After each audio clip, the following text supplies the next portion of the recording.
Well, there are lots of reasons that Booz & Company is delighted to be a long-term partner of GBC and has engaged in health broadly speaking. There are essentially three reasons. One, it's an issue and a cause in which our partners and our staff firmly believes and is firmly committed.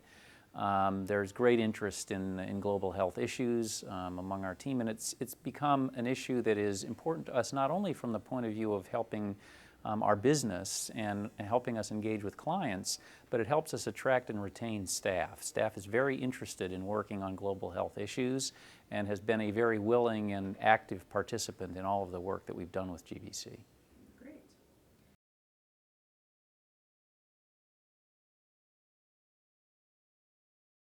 Yeah, this is a continuation of engagement that we've had with GBC on surveys related to business participation in health broadly speaking, around the world and in many industries.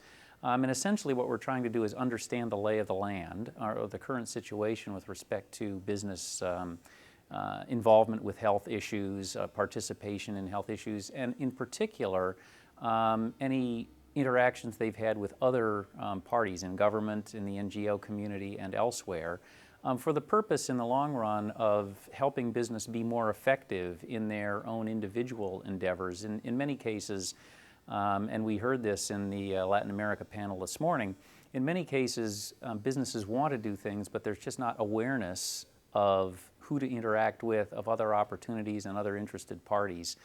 So one of the major purposes of this exercise is to make business more aware of the opportunities that there are to engage with other parties.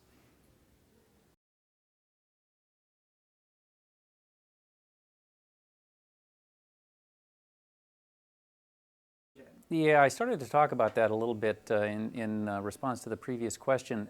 I think the big issue, there's a big issue of awareness. It's very clear when we go talk to businesses that many of them just aren't aware of what other parties are doing. So that's part of it. I think another area where these kinds of surveys are useful is in understanding what other businesses are doing and what the areas of interest are, so that people can understand where there's commonality of interest and where not only business to business, but business to NGO community, business to government, et cetera. So that's a big part of it. The other part of it is, frankly, these kinds of surveys highlight and help us to better understand the sources of a very apparent lack of trust among many of the parties involved here.